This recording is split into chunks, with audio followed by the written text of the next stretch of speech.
Hey guys, welcome back to my YouTube channel. How are you all doing? It's been a year. We met last year and see, we are in the new year. I know I'm not supposed to make those kind of jokes, but hey, happy new year. It's 2026 and I really hope this year is treating you better. If you ask me, it's treating me much better than 2025 and I really wanted to do the same for you as well. So wishing you all a purposeful and blessed new year. With that, I wanted to talk about something that I have been wanting to share it with you for so long. I did film this video prior, like a few weeks back. I wanted to post it before New Year, and then I had to work on a few more content. Like, I wanted it to be a very detailed. Now, I decided to do it again with a few more points added. And of course, right now, you know what I'm going to talk about. I'm definitely going to talk about productivity because it's a new year and we are going to produce things in this new year. We are going to be purposeful and productive. Of course, it is very easy to talk about productivity, and this is a term that has been overused in past few years. And I know how painful it is to listen about productivity or to push yourself so hard to be productive when you're feeling low. Like, it is always good, of course, you have to be productive, and it is easy when you're doing fine, you're all motivated and pumped up. But here's a twist. I am gonna give you 7 easy, doable steps that can actually make you feel content or productive even when you're feeling low in a day. Because let us be honest here. Of course, we are starting this new year with so much energy, pumped up, with so much expectations and goals and resolutions to finish. One strong lesson that I learned from 2025 is that it's not going to stay the same. Of course, we are going to have situations where our emotions are going to go high and low. So we are not going to stay the same for all 365 days. But at the end of the day, it is all about consistency. So being consistent on an emotionally drained day is not easy as well. So I'm going to share the doable steps, as I mentioned, and these are the things that I do in my daily life. I'm not gonna sit here and preach, but I'm just gonna share the little things that I realized has helped me with you so that you can try that in your lifestyle and really feel content with however you're living your life. So, this is just going to be your friend Anthea sharing 7 steps that she follows in her day to day life that can be helpful for you. So, here is the thing, when you talk about productivity, we all talk about to do lists. We all have a list of things that we want to do every day. Everyday chores, everyday work schedules, study assignments, submissions, and a lot more. But whenever you're doing a to do list, you kind of end up feeling sluggish or demotivated. And sometimes, when you find your checklist overwhelming and you're not able to complete it, you feel almost like giving up at the end of the day. But let me tell you how to effectively do the to do list, giving them time stamps, right? So we all write about the things that we want to do, but very few go with time stamps. So I would request you to write the time stamp for each task you want to do.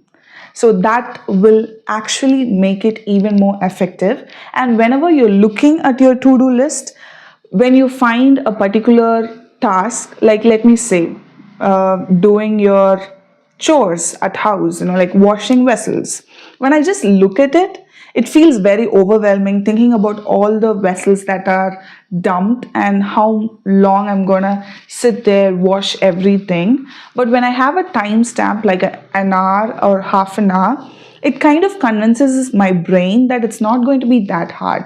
It's just an hour, it's just half an hour. Let me just go and finish it. Or let me say you're going to follow up through your emails. When you write that I have to follow up 10 emails, it might sound very bombastic, but when you write a timestamp like from 8 to 9, I'm gonna follow up these mails, or 8 to 8:30, and when you complete it before 8:30, because of course following up emails is not going to take that much time, and when you complete it before the timestamp, you will be even more happier. Like your brain says that you have completed before time, which gives you a double dosage of happiness. It's not just completing the task, but completing it before the time. So the second one I want to talk about is 2-minute activity. A YouTuber suggested that if a particular chore is taking you just 2 minutes, you have to do it immediately. And that actually changed a lot in the way I used to work, because I often get very lazy when it comes to making my bed or arranging my work desk, or just moving around to take something, grab something, write something, and all that. And recently, when I got to learn that if a particular task is taking less than 2 minutes, of course, write it in your to do list. And if it is taking less than 2 minutes, just do it immediately. So you don't have to procrastinate that. One of the best examples that literally changed my life would be doing the dishes. So I am responsible to do the dishes by night at home. And whenever I have my breakfast or lunch or dinner, I usually don't wash my vessels, because at the end of the day, it is definitely going to be me doing the dishes. So I used to think that why should I rinse the plates right now if I am going to be the only one who's going to wash it? So I was just like dumping all the vessels. And when I heard about this particular rule, I tried doing it in my day to day life. Like when I finished my lunch, when I go and drop my vessels in the sink, I find a few more tumblers or plates along with the dishes I have. And when it is like hardly 2 minutes, I just rinse something that is possible, like two plates or 3 to 4 cups and a plate, whenever I find time. So it doesn't really feel like a chore. And when I go by night to do the massive dish washing, I actually found myself having very few vessels, which was feeling even more nicer. Like I was actually reducing my humongous task by just splitting it into 2 minutes. You're actually doing something that is in your to do list, or something that will make you feel nice during the day. So from now, if you have something in your to do list that hardly takes 2 minutes, like following up that email or sending that request mail or pitching an idea to someone, doing your chores at home, just do it immediately. Don't push that anyway later. Doing one thing. So remember, we are actually talking about being content and productive when we are actually feeling low. So when we are feeling low, we hardly want to do anything. So I would recommend you to have simpler tasks, very simple ones, easy ones in your to-do list as well. It might be just replying a message, or doing a phone call, or just lifting an object from your table and putting it inside the cupboard. It can be as simple as that. Don't worry about how small the task is. Do make sure to write it in your to do list and do that one single thing. Because at the end of the day, it is not just completing the entire to do list, but just completing 2 or 3 activities from your list. So you don't really feel that you haven't done anything in the day, right? I have always did this. It's more like a hack. You're hacking your brain to think that, oh, I did do quite some stuff that I planned on doing. That's exactly what you will be feeling. I know this might sound very weird, but it helps. It definitely helps. It has helped me personally. I remember writing down very simple things like gratitude or reading. I hardly read 10 minutes a day when it's all piled up. I just make sure I just spend at least 10 minutes. When you see the bigger picture, it is all about 10 minutes. But for me, when I talk to my brain, it is about finishing a task that I had for today. So that's how you trick your brain to think that you have been productive, you have been doing something despite being drained out. So you're gonna appreciate yourself for doing that. The fourth one is just move. By moving, I don't talk about your physical exercise. Of course, you have to hit the gym or go for a walk for physical exercises. But what I mean by moving is that moving from your place. So I have been working from home for quite some time, and being productive when working at home is even more difficult.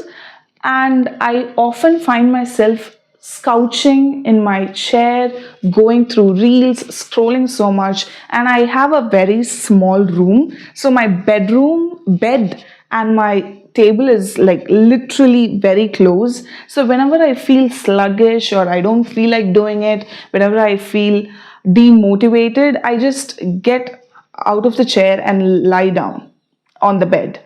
And I have found myself sleeping all day, but I wouldn't have been feeling refreshed, or at the end of the day, I will feel miserable for not doing anything.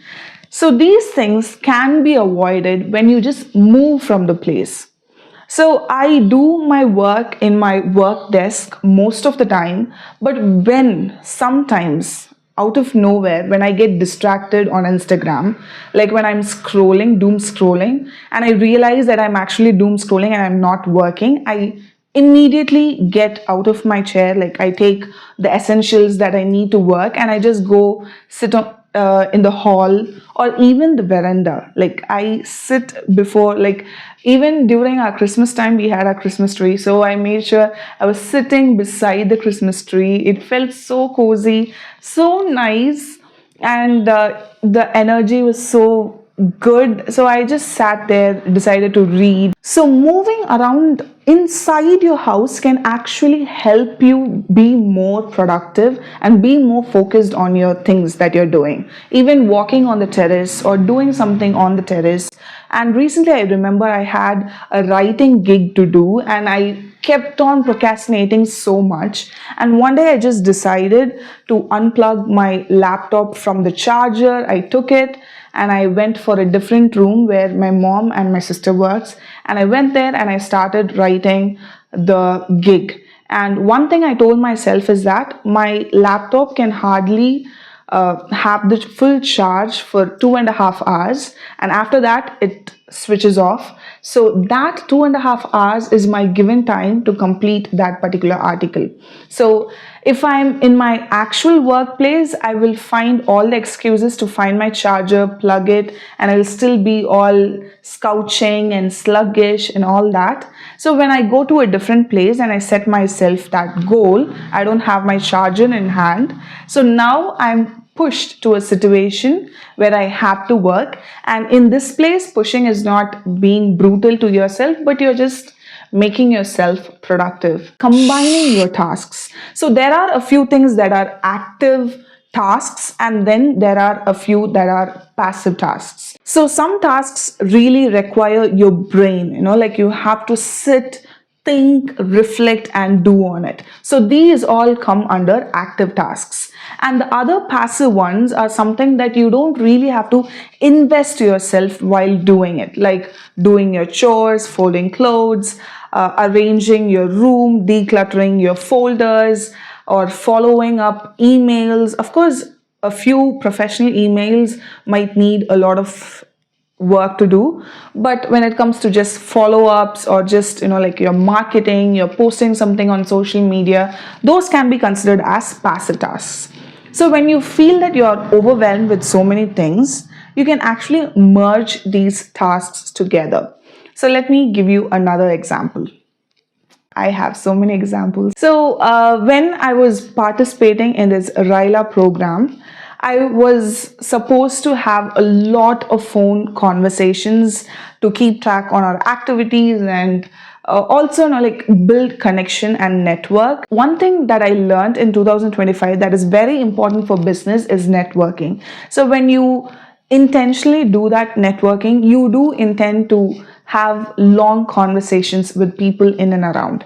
So when I have to have those phone calls, I decided to merge them with a passive activity. So, like most of my friends, even now, if you're watching it, they might understand because some of them, they do listen to me talking and also banging the vessels on the background because I'll be either washing my vessels or folding the clothes, decluttering my cupboards, or working on something that's passive.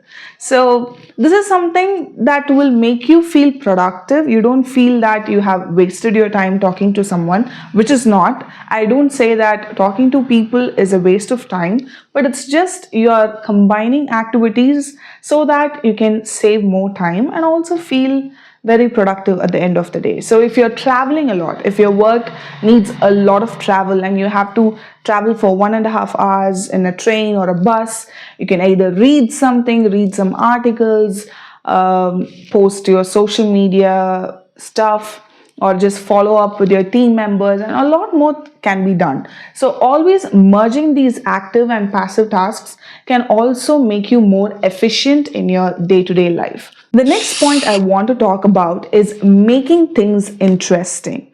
So here is the thing. We all love watching social media, watching our favorite influencers doing their day-to-day life, work, chores, exactly the things that we do at our house, but we find it more interesting when we watch them doing it. But it will only end up with us feeling guilty and drained that we are not doing what we are supposed to do. So, one of the best thing to infuse in your life is making even the simple things interesting.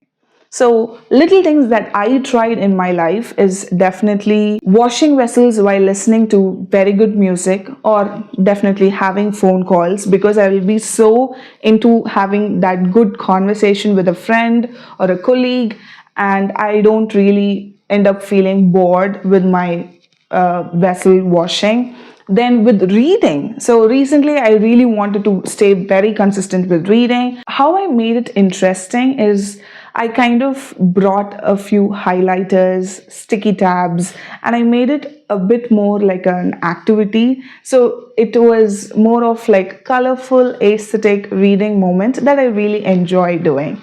And that goes the same with attending classes. So I have been attending a few online classes, and when I feel that it's so boring and monotonous, I decide to bring in all color pencils and I start writing notes, like making it look even more prettier and making it interesting. Another example is the mere habit of drinking water. So I know I wanted to stay hydrated so much, but I was not doing it very good. So I ended up buying a very pretty bottle and I started carrying it around everywhere. So whenever I see that pretty bottle, I decide to drink water. And surprisingly, people around me also felt the urge to drink water, looking at me having sips in a huge bottle. So, I actually also inspired or encouraged others to stay hydrated as well. So, it can be a very simple task, or hitting the gym, or just drinking enough water, going for a walk. I actually dress up to go for a walk on my terrace. So I know there is nobody going to watch me, but I just dress up for myself. I love wearing shorts, which I don't get to wear when I go outside. So I end up wearing my shorts when I go for a walk. I feel like a sporty girl with a nice ponytail and a lip gloss, and I wear my pair of shorts and I wear my pink shoes, and then I go for a walk. For a long time, it was just walking to reduce my weight or just be active. But now it feels more like an activity that I just dress up and enjoy listening, blasting to music. So that's how you make things interesting. So when you find these daily chores with, like combine it with some interesting fact and make it interesting, you will also end up loving what you're doing every day. So this leads to the next point I want to talk, that is record what you do. And by record, I don't mean, like take your camera, shoot a video and post on YouTube or be an influencer or any of that sort. You can be an extrovert, you can be an introvert, you can feel comfortable with videos, pictures, or just writing them down. Just record whatever you're doing. It can be in a written format, or you can type it down in an app or your notes page, and just keep record of whatever you're doing. And here I'm not talking about the to-do list. The to-do list is entirely different, but just recording what you're doing. I remember like filming a lot of videos of myself, which I wanted to post on YouTube, but I didn't end up doing it.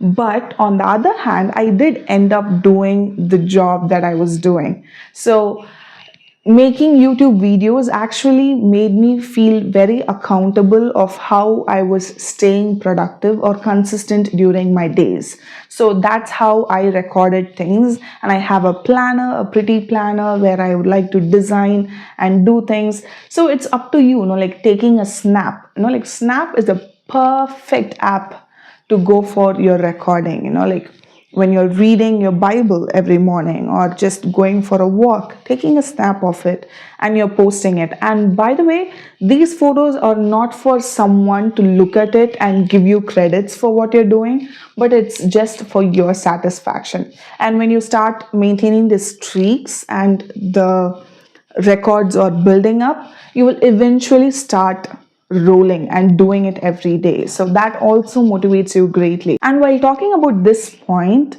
I also want to talk about a recent WhatsApp group that we have built called Growth and Gratitude in 2026. So it's a very cozy, comfy WhatsApp group where we try to bring in small practices, doable tasks every day that can encourage us to be grateful and also work something towards our profession or passion. So if you want to be part of that WhatsApp group, you're so welcome to be. So I'm dropping the link in the description. You can click, you can request, and I will drop, pull you in, and you can be a part of a community where we encourage each other to do things regularly. So here you can also keep your records. So when I give you simple tasks every day, you end up doing it and you start posting it, you find others posting about it, so you have that accountability happening around you.